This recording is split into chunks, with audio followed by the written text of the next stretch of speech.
नमस्कार। तो मेरा नाम है सुमित रंजन और आप और हम सभी हमारे YouTube चैनल जिसका नाम है वेव इंस्टीट्यूट YouTube चैनल है ना।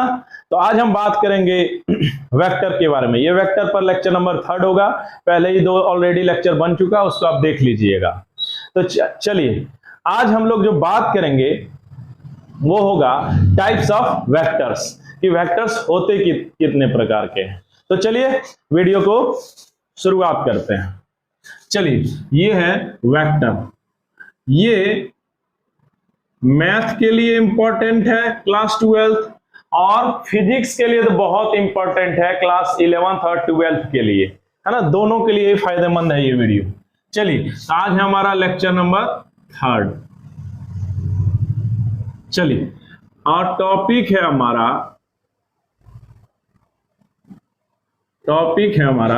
Types of vectors.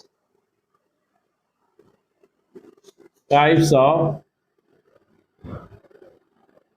Vectors, vectors के प्रकार। ठीक है। सबसे पहला एक है जीरो वेक्टर। जीरो वेक्टर ये ना एक समझ लिए बस इमेजिनेटिव वेक्टर है। देखिए जीरो वेक्टर पहले बोलते किसको है। जीरो वेक्टर ना एक आइडियलिस्टिक अप्रोच है। जीरो वेक्टर वैसे वेक्टर्स को बोलते हैं जिसका मैग्नीट्यूड 0।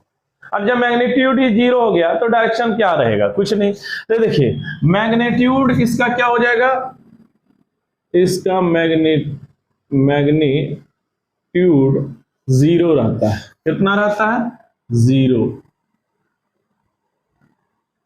यानी मैग्नीट्यूड 0। और डायरेक्शन बहुत मैटर इसमें करता नहीं है ना। जैसे इसको समझते हैं कि इसकी आवश्यकता कहां पड़ती है। जैसे कोई सामान रखा हुआ है, कोई एक मास है, ठीक है, कोई बॉडी है। इसको अगर कोई 10 न्यूटन से इधर खींच ले, है ना, और 10 न्यूटन फोर्स से कोई इधर भी खींच ले, तो हमारा कॉमन सेंस क्या कहता है कि इस पर रिजल्टेंट फोर्स क्या आ जाएगा, 0। वैसे हम बाद में तो देखेंगे एडिशन वेक्टर्स में। वैसे सोचिए ना यार कि आप ना इसको 10 न्यूटन से इसी मार्कर को आप 10 न्यूटन से इधर खींच रहे हैं, 10 न्यूटन से इधर खींच रहे हैं, तो इस पर टोटल इंपैक्ट कितना हो जाएगा, 0। तो बस वहीं पर आप खाली यूज कर लीजिएगा क्या, 0 वेक्टर। यानी ये जैसा था बस वैसा ही रह गया। इसी चीज को कहते हैं 0 वेक्टर, है ना। इससे ज्यादा इसमें कुछ नहीं पढ़ना है। देखिए नंबर 2 है ना, ये होता है यूनिट वेक्टर, इकाई सदिश। बहुत बहुत बहुत इंपॉर्टेंट, बहुत इंपॉर्टेंट। देखो यूनिट वेक्टर, सबसे पहले ये जान लो, इसको ना यूनिट वेक्टर को कैप से दिखाया जाता है। यूनिट वेक्टर, इसको लिख लीजिएगा, unit vector is generally represented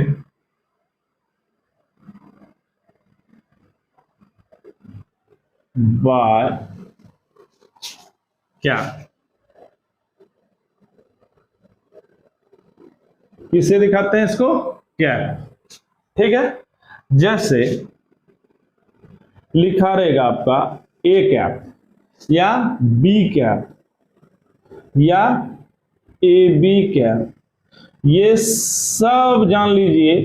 cap जहां पर आप देख लीजिए समझ लीजिए ये यूनिट वेक्टर को दिखाता है। अच्छा इसका मीनिंग समझिए यूनिट वेक्टर का। देखिए यूनिट वेक्टर ना, इसका मैग्नीट्यूड क्या होगा, 1। क्लियर है ना, इसका मैग्नीट्यूड क्या होगा, 1।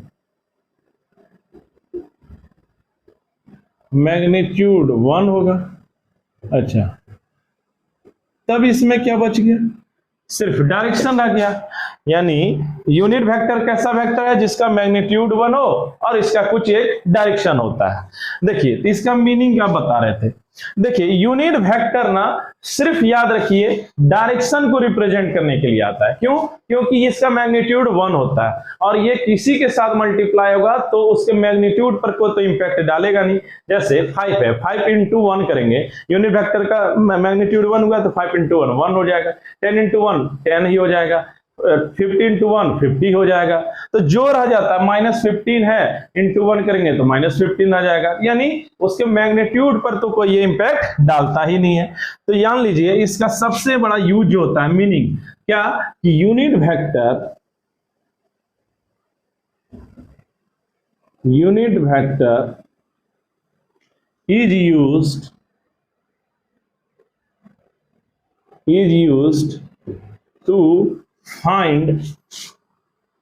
is used to find out the direction of a vector,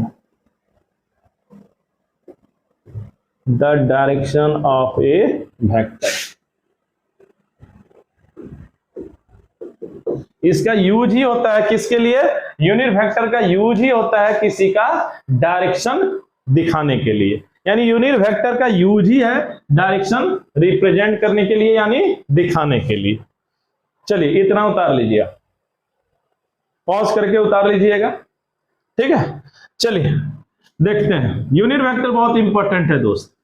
चलिए तो यूनिट वेक्टर को जनरली किससे दिखाते हैं जी? कैप से, और ये सिर्फ डायरेक्शन को दिखाता है क्योंकि इसका मैग्नीट्यूड 1 होता है और मैग्नीट्यूड किसी साथ मल्टीप्लाई होने से कोई इंपैक्ट डालेगा नहीं क्योंकि हर एक नंबर के आगे 1 होता ही है। ये सिर्फ क्या होता है, इसका डायरेक्शन सिर्फ दिखाने के लिए आता है, इसलिए इसका डायरेक्शन निकालने के लिए यूज होता है।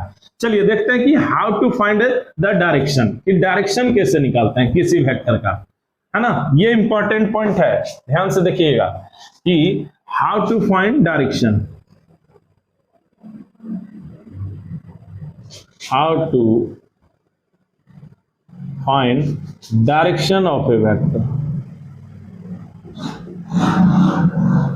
direction of a vector, ठीक है।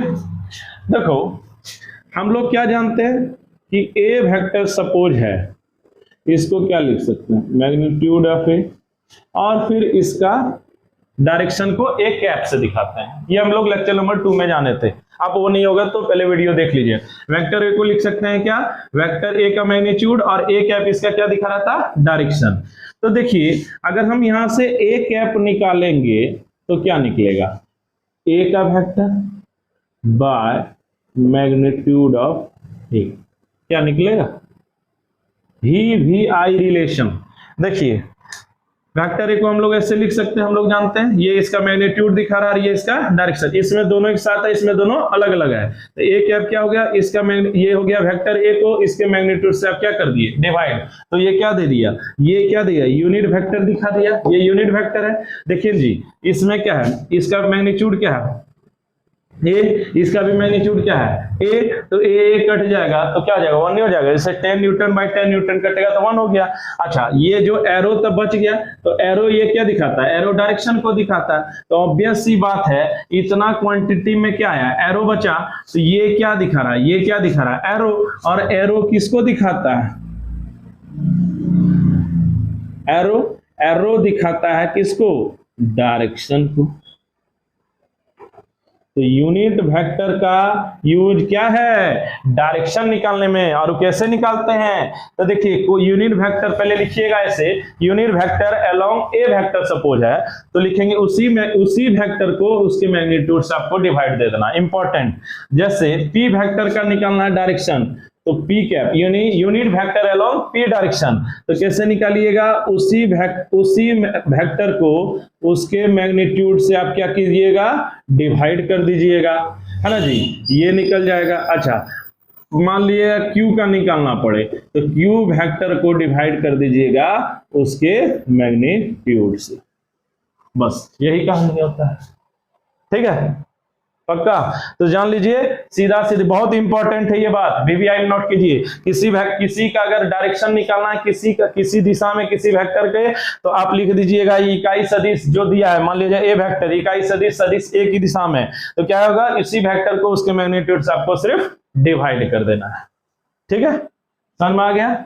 चलिए, तो हम लोग अभी तक जाने हैं जीरो वेक्टर और यूनिट वेक्टर। यूनिट वेक्टर में एक रिजल्ट बहुत इंपॉर्टेंट है कि उसी वेक्टर को उसके मैग्नीट्यूड से डिवाइड कर देने पर एक यूनिट वेक्टर निकलता है, और वो किस दिशा में होता है, जिस तरफ वो वेक्टर होता है ना जी।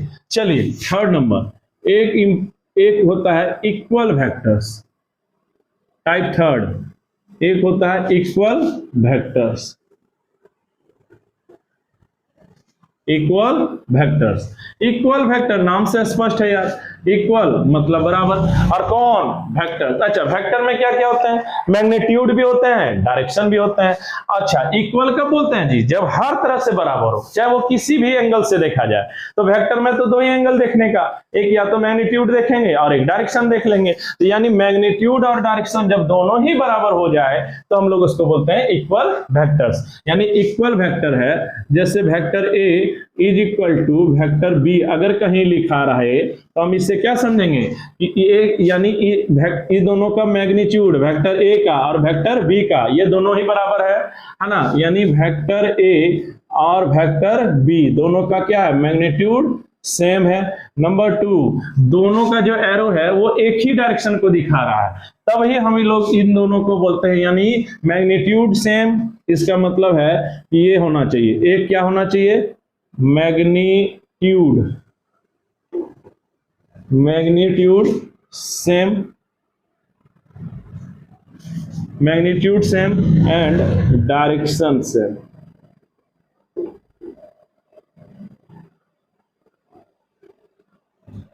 दोनों ही सेम होना चाहिए, मैग्नीट्यूड सेम और डायरेक्शन सेम।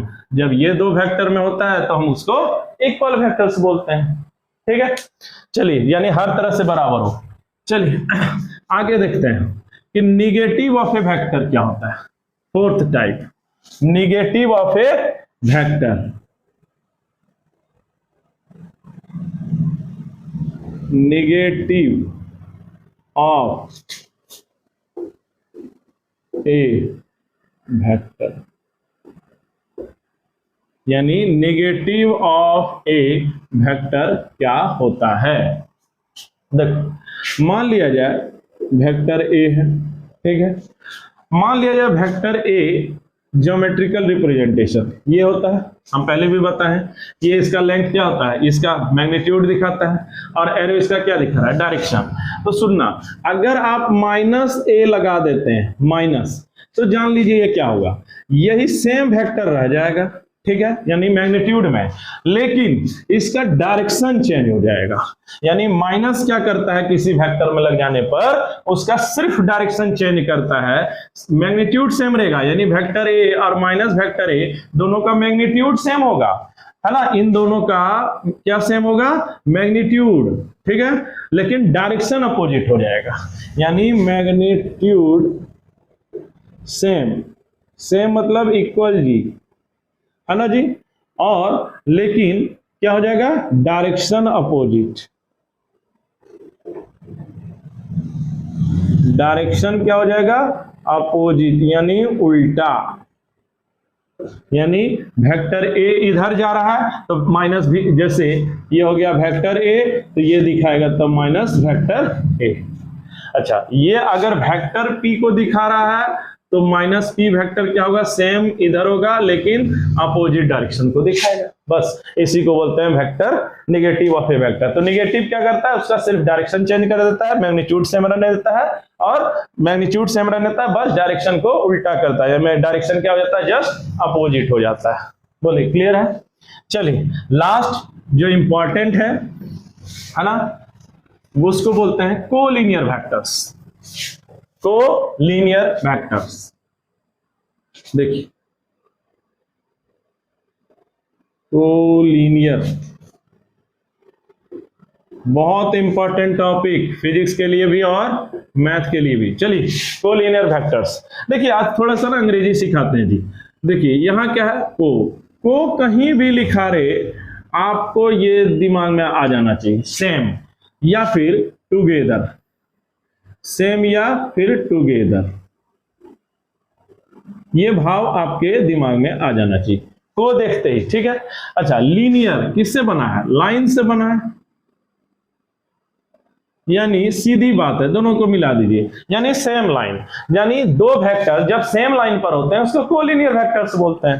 को मतलब सेम, लाइन मतलब लाइन, यानी दो लाइन जब एक ही, दो वेक्टर्स जब एक ही लाइन में हो। जैसे मान लिया जाए एक सामान है जी, कोई एक सामान रखा हुआ है, एम मास आपका, आप ऐसे ही फोर्स आपका भाई लगा रहा है, मान लिया जाए ए वेक्टर, और आप भी उसी पर रस्सी को मदद दे रहे हैं, उसी पर आप खींच रहे हैं बी न्यूटन का फोर्स, ठीक है। ए इधर लगाया और आप भी इधर ही लगाए, तो दोनों ही देखिए, दोनों का क्या हुआ, एक ही लाइन पर है ना, एक ही लाइन पर है ना, तो यहां पर ए वेक्टर और बी वेक्टर दोनों ही क्या कहलाएंगे, कोलिनियर। क्यों, क्योंकि दोनों एक ही लाइन पर हुआ। अच्छा, एक ये एग्जांपल बना, एक समझिए एग्जांपल नंबर 2। देखिए सेम समान रहता है और आपका बड़ा भाई ज्यादा फोर्स लगा रहा है और वो है ए वेक्टर मान लिया दिखा रहा है, आप भी लगा रहे हैं, वो लगा रहे हैं, लेकिन जस्ट अपोजिट बी वेक्टर, लेकिन इससे मान के चलते हैं छोटा लगा रहे हैं। तो देखिए ये भी क्या हुआ, एक ही लाइन जस्ट अपोजिट आप लोग लगा रहे हैं, तो ये क्या हो गया, एक ही लाइन में आना, सेम लाइन में आना ही कहलाता है कोलिनियर वेक्टर्स, ठीक है। यानी दो वेक्टर का डायरेक्शन एक हो, यानी दोनों, या फिर सेम लाइन में दोनों का वेक्टर का डायरेक्शन क्या हो, अपोजिट हो, तो उसको बोलते हैं कोलिनियर वेक्टर्स। अच्छा देखो तो इसमें और इसमें डिफरेंस करो तो यार, देखो इन दोनों में डायरेक्शन सेम, इसमें डायरेक्शन अलग अलग। तो देखिए कोलिनियर वेक्टर क्या हुआ, एक लाइन में होना, तो लाइन में तो ये भी सेम है, लाइन में ये भी है, तो लेकिन इसमें क्या हो, डायरेक्शन दोनों सेम, इसमें डायरेक्शन दोनों का अपोजिट। इसी के आधार पर कि दोनों एक तरफ हो तब क्या नाम दे, दोनों अलग अलग हो एक ही लाइन पर तब क्या नाम दे। तो जब सेम लाइन पर होता है, यानी एक ही तरफ होता है, तब उसको बोलते हम लोग पैरेलल वेक्टर्स। यानी यहां पर जो आप देख रहे हैं कोलिनियर का बेटा है, दोनों दो बेटा हुआ कोलिनियर का, एक हुआ पैरेलल वेक्टर्स, तो इस केस में इसको बोलेंगे हम लोग पैरेलल वेक्टर्स। इसको क्या बोलेंगे, पैरेलल वेक्टर्स, इसको क्या बोलेंगे, पैरेलल वेक्टर्स। अच्छा इसको क्या बोलेंगे, एंटी पैरेलल वेक्टर्स। कोलिनियर का दो बेटा, एक का नाम है पैरेलल यानी समानांतर सदिशें, और एक हो गई असमानांतर सदिशें। देखिए अगर दोनों एक ही तरफ हो तब उसको आप बोलना पैरेलल वेक्टर्स। क्या बोलिएगा, पैरेलल। तो देखिए ये इधर दोनों हो गया, इसको पैरेलल वेक्टर, यानी वेक्टर ए और वेक्टर बी, यहाँ क्या हो गया पैरेलल वेक्टर्स। यहाँ नाम बदल देते हैं, यहाँ जैसे है पी वेक्टर्स और यहाँ नाम हम दे देते हैं क्यू वेक्टर्स। तो ये दोनों क्या है, सेम लाइन पर है लेकिन दोनों अपोजिट है, इसको बोलते हैं एंटी। एंटी मतलब ये होता है उल्टा, यानी एंटी पैरेलल का जस्ट उल्टा, यानी एंटी पैरेलल वेक्टर्स। अच्छा देखो जी, जैसे किसी को देखो, आप दोनों को यहां समझो, इन दोनों को एक साथ समझो। देखो इन दोनों जैसे वेक्टर ए, पहला में आप देखो है ना, वेक्टर ए और एक होता है वेक्टर बी, ठीक है। दोनों अगर हमको बराबर बनाना पड़े, दो वेक्टर कब बराबर होते हैं, जब मैग्नीट्यूड भी सेम और डायरेक्शन भी सेम। तो पहला पैरेलल केस में देखना, अगर ये दोनों बराबर, इन दोनों का डायरेक्शन, वेक्टर कब बराबर होते हैं, जब दोनों का डायरेक्शन सेम हो, तो डायरेक्शन तो दोनों का ही सेम है, ठीक है। अच्छा ये मान लेते हैं आपका बड़ा भाई 10 न्यूटन लगा रहा था, आप मार रहे थे 5 न्यूटन, तो अगर आप में हम +2 मल्टीप्लाई कर दें तो क्या हो जाएगा, दोनों का तो मैग्नीट्यूड भी सेम हो जाएगा। मान लिया जाए आप 10, आपका भाई 10 और आप मार रहे थे 5, तो 5 दूनी 10 यानी 5 × 2 10 हो जाएगा। तो सुनिए यहां पर एक कोई प्लस अगर डिजिट है तो यहां मल्टीप्लाई कर देंगे तो क्या दोनों बराबर नहीं हो जाएगा। देखिए जैसे अगर आपका भाई 10 और आप 5, तो 5 दूनी 10, दोनों मैग्नीट्यूड सेम, है ना, डायरेक्शन तो सेम है, ये प्लस का अगर किए तब। अच्छा, आपका भाई मार रहा है 50, आप मार रहे हैं 10 से, तो आप में कितना मल्टीप्लाई होना चाहिए, +5। तो प्लस से मल्टीप्लाई हुआ तो फिर दोनों बराबर नहीं हो गया, ये भी 50 ये भी 50, डायरेक्शन तो ऑलरेडी बराबर था। तो एक ये चीज आया। अच्छा, यहां से देखिए तो देखो, जैसे ये P और Q है ना, P और Q, पहले ये देखो कि P और Q को हमको बराबर करना है। तो देखिए यहां तो लोचा पहले डायरेक्शन का है, P इधर है तो ये इधर है, तो स्पष्ट है कि यहां पर आपको माइनस मारना होगा। अच्छा, और क्या पॉसिबिलिटी है कि ये है क्या 20 न्यूटन, ये मार रहे हैं आप 10 न्यूटन, तो आप में कितना होना चाहिए मल्टीप्लाई 2। मान लिया ये 50 और आप मार रहे हैं 10, तो आप में कितना मल्टीप्लाई होना चाहिए 5। मान लिया ये 100, आप मार रहे हैं 20, तो आप में कितना मल्टीप्लाई होना चाहिए 5। यानी कोई डिजिट से मल्टीप्लाई होना चाहिए, वो भी माइनस। बोलिए, तब ये नहीं होगा, है ना जी। तो देखो दोनों को समझा, अगर यहां पर प्लस से मल्टीप्लाई हो जाए तो समझिए कि क्या हो गया, दोनों का डायरेक्शन सेम रह गया, और ए और बी तब ये क्या कहलाएंगे, पैरेलल वेक्टर्स। और अगर माइनस से हम मल्टीप्लाई हो जाए, ठीक है, तब ये क्या हो जाएगा, तो देखिए माइनस की डायरेक्शन चेंज हो गया, अगर एंटी पैरेलल है तो ये इधर चेंज हो गया, तो ये डायरेक्शन चेंज कर दिया। अगर यहाँ माइनस से यहाँ माइनस बैठाएंगे तो डायरेक्शन भी क्या हो गया, सेम, और जो मल्टीप्लाई किए थे वो मैग्नीट्यूड को सेम कर देगा। तो सीधा सीधी याद रखिएगा कि कोलिनियरिटी दो बेटा, एक पैरेलल और एक एंटी पैरेलल। अगर ये कंडीशन आ जाए, आपसे पूछा जाए कि कोलिनियरिटी का कंडीशन क्या है, तो याद रखिएगा कोलिनियरिटी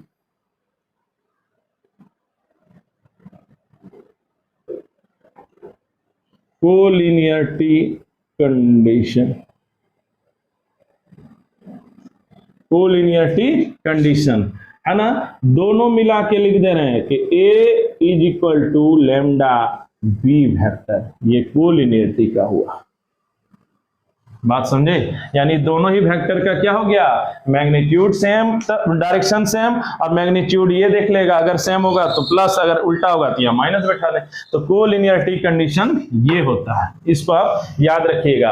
यूनिट वेक्टर के बाद ये दूसरा रिजल्ट है कि पैरेलल और एंटी पैरेलल का कंडीशन ये होता है, ये और ये अगर पैरेलल है तभी जब ये कोई सिर्फ क्या हो, दोनों का सिर्फ मैग्नीट्यूड डिफरेंस हो। तो ये है 20 न्यूटन, ये 10, तो इसमें 2 से मल्टीप्लाई कर दिए, हो गया, डायरेक्शन सेम ही है ना जी। ठीक है, चलिए एक देख लेते हैं।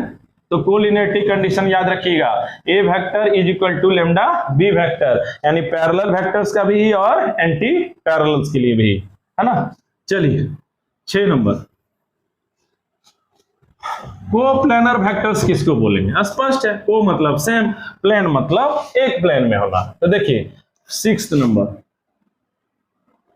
कि को प्लेनर, कोप्लेनर वेक्टर, तो मतलब ही होता है सेम, को मतलब सेम, अब प्लेन यानी एक प्लेन में होना, यानी जब सारे वेक्टर्स एक ही प्लेन पर हो जाते हैं तो उसको कोप्लेनर वेक्टर बोलना। जैसे इसी वेक्टर, इसी बोर्ड पर आ जाए सारा, क्या इसी बोर्ड पर सारा आ जाए प्लेन, इसको बोल लीजिएगा कोप्लेनर वेक्टर्स। ठीक है, चलिए इसमें कहीं कुछ नहीं है ना, स्केलर ट्रिपल प्रोडक्ट आप मैथ जब पढ़िए तो वहां आपको समझाया जाएगा। चलिए अब यह है 7, को इनिशियल वेक्टर्स, को इनिशियल वेक्टर्स, को मतलब सेम, इनिशियल मतलब शुरुआती, यानी जब सभी वेक्टर्स का शुरुआत एक जगह से हो, यानी वेक्टर ए, ये हो गया वेक्टर बी, ये हो गया वेक्टर सी, ये हो गया वेक्टर डी, ये सब क्या कहलाते हैं, को इनिशियल वेक्टर्स, है ना, इसको बोलते हैं को इनिशियल वेक्टर, यानी इनिशियल पॉइंट सबका सेम हो जाए। चलिए कोई बहुत मायने नहीं रखता है। तो चलिए एक बार रिवीजन मार लेते हैं, बहुत क्यों, क्या आपको रखना क्या चाहिए, यूनिट वेक्टर बहुत इंपॉर्टेंट, सीधा बात है। यूनिट वेक्टर कैसे निकालना किसी वेक्टर का, तो उसी वेक्टर को उसके मैग्नीट्यूड से डिवाइड कर देना और लिख देना इकाई सदिश उस दिशा में, यानी यूनिट वेक्टर अलोंग जो भी है, जैसे से वेक्टर ए, है ना। दूसरा अगर बोला जाए कि कोलिनियरिटी कंडीशन तो vector A is equal to delta vector B, जहां डेल्टा क्या है, कोई नंबर है, अगर प्लस है समझ लीजिए वो पैरेलल वेक्टर है, और माइनस से अगर मल्टीप्लाई करके बराबर कर रहे हैं तो वो एंटी पैरेलल है। बस इतना ही कर लीजिएगा तो आपका काम चल जाएगा। अच्छा, थर्ड एगो रख लीजिए कि निगेटिव है वेक्टर, अगर किसी वेक्टर का डायरेक्शन चेंज करना है तो उसको निगेटिव से चेंज कर देना चाहिए। काफी फिजिक्स के लिए भी बहुत इंपॉर्टेंट, मैथ के लिए भी बहुत इंपॉर्टेंट, दोनों के लिए बहुत इंपॉर्टेंट था, जिसको आप कर लीजिएगा। चलिए फिर से मिलते हैं, तब तक के लिए जय हिंद, जय भारत।